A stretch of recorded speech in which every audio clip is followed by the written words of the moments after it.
Hey everyone, thank you for clicking on this video. Today we're going to be talking about something that I'm very fortunate to have in my possession to show you guys, something that not a lot of people have, and it's a really good follow-up to my in-goal video, which by the way kind of took off, and thank you for the support. If you haven't subscribed and you like the content, please feel free to subscribe, like, and comment. It's really appreciated. I'm almost to my goal of 2,000 by February, so please help me in that journey, and we'll get to talk about some awesome things together. So without further ado, today we're going to be talking about the L3 PVS 31s and everything else that comes in this bag.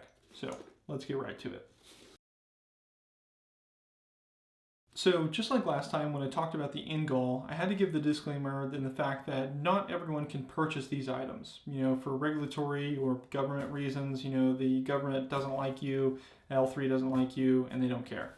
But these were provided by that same contact in law enforcement that got a new set in, that wanted to give me these to provide a review and kind of talk about some things that not a lot of people talk about, and there's not really a lot of video content out there talking about this unit. So this is purchased through a law enforcement or military unit, so I'm sorry, a lot of people out there cannot get their hands on it. You might have to go elsewhere. There are routes you can acquire them, but these are from a law enforcement officer. So thank you to that supporter. It's very appreciated. So without further ado, this is the deployment kit. So basically from L3, when a unit orders a PVS 31A, so by the way, the distinction between PVS 31 and PVS 31A will be discussed later.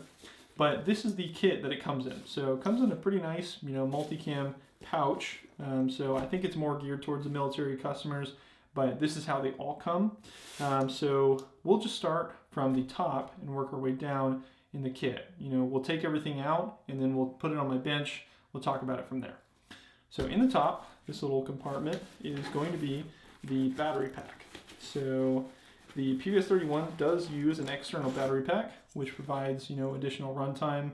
It also allows the operator to, instead of running the battery in the night vision unit, they can just run the batteries as a counterweight. So it allows for more of a cantilevered, or allows for some leverage when you use the night vision. You open the pouch, and greeting you in your face is your brand new PVS 31 goggle. We'll get to that in a second. Of course, have the manual. This is the paper manual that talks about all the details and explicit detail. And then you have the operator's manual, which is sort of like a laminated deal. Basically gives you a sort of starter's guide there. It's kind of cool. You have amber filters if you're into amber filters. So the benefit of amber filters, the idea is that the amber color reduces eye strain, but honestly we'll talk about the benefits of the white phosphor intensifiers in the PVS 31As. We'll talk about the eye strain issue there. It also reduces light, so there's a lot of theories with the eye shields or the amber eyepieces.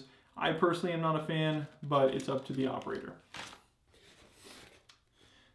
This is used for connecting the battery power device or the battery pack into the unit, so that's what that is. Comes with two eye cups, so these actually go around the eyepieces to seal them to your face.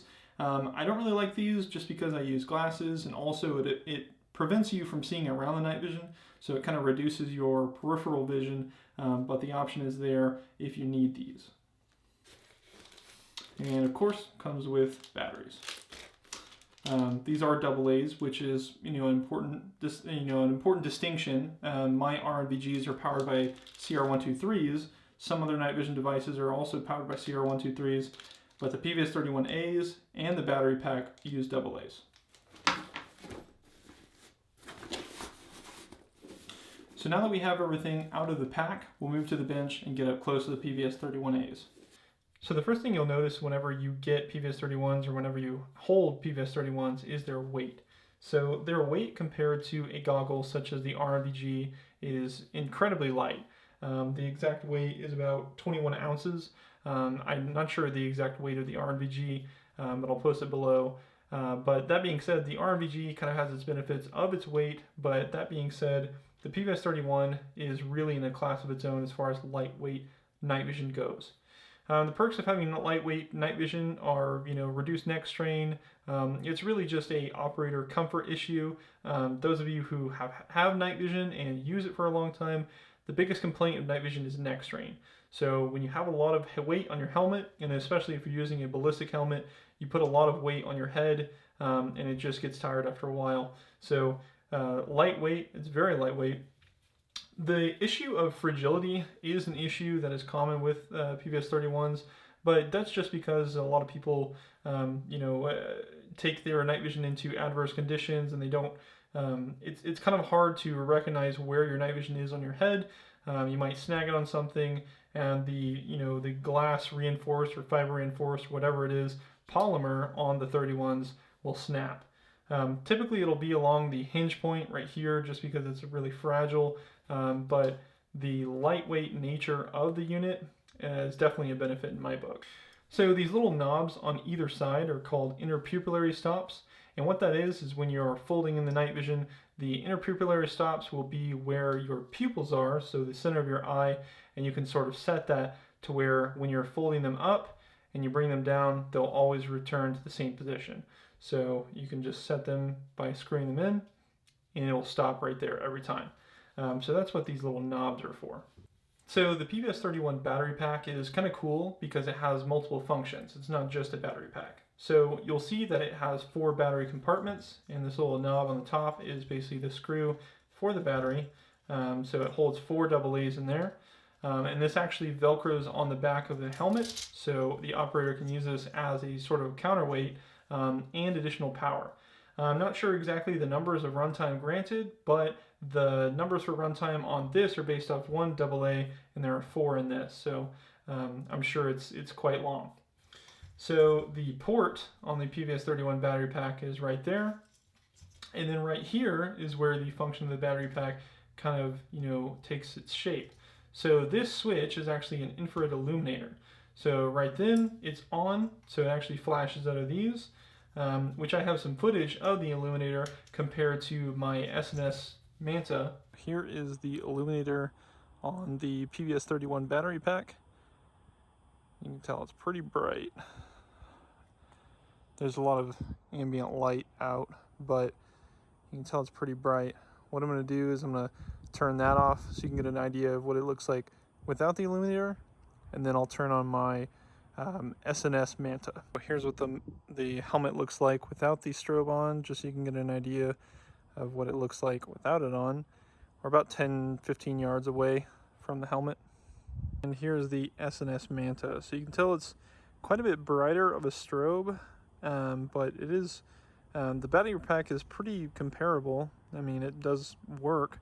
But you can tell that a dedicated strobe actually does put off a lot more energy. That can be expected.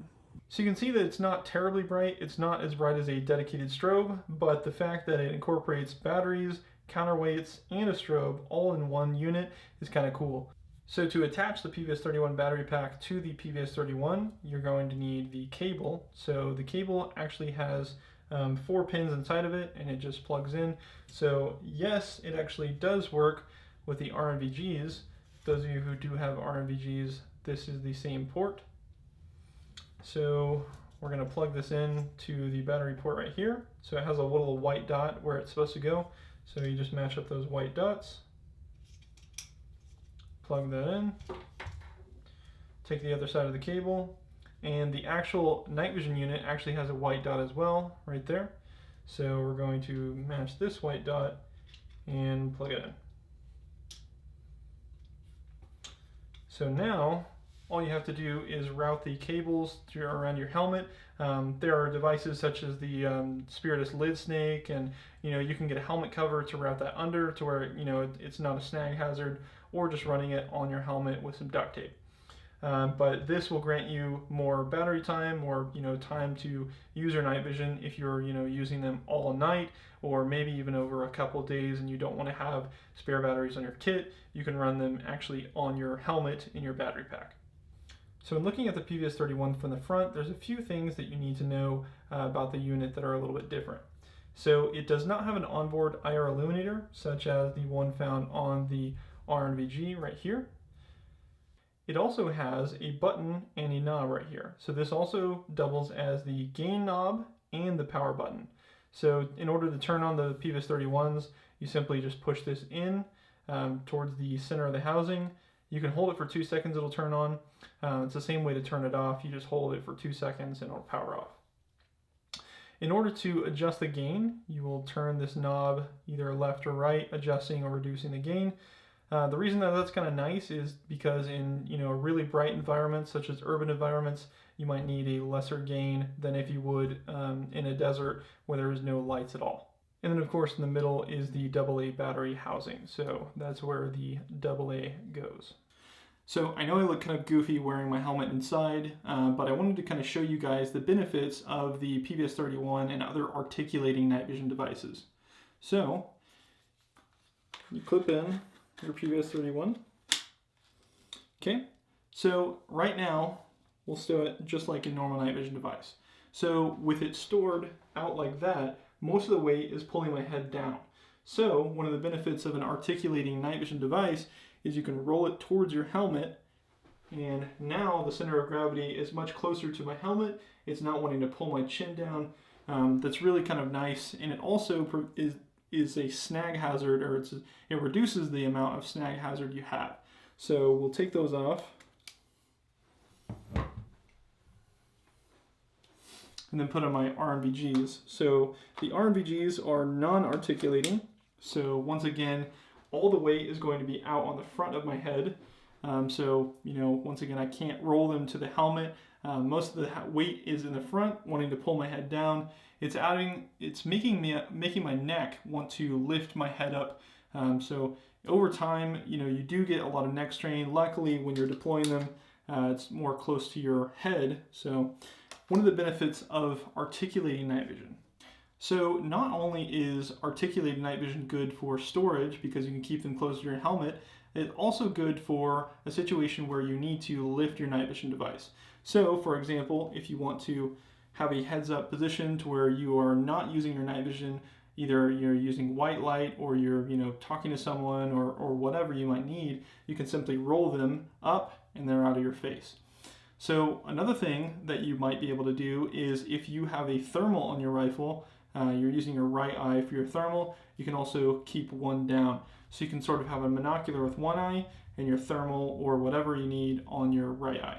So the articulation is a nice benefit. It gives you some more capabilities that a non-articulating device wouldn't. But that being said, there are some downfalls of that, and there is just another point of fragility. So a lot of the PVS 31s and a lot of the DTNVGs and whatever articulating device, a lot of their failure points are at the hinge. So that's just one of the downsides of having articulation, but with everything there's pros and cons. I hope you enjoyed the video. If you did, please leave a like or comment, and if you feel like subscribing, please do so. I post videos every other Friday, so I'm trying to be regular with my uploads. I do have some pretty exciting videos in the works, so please stay tuned. All those you who have notifications on, thank you so much. Your support is really it's beyond my expectations, and I wanted to say thank you for that, and I hope that we have a great year ahead of us. So I will see you next Friday. Thank you. Stay safe.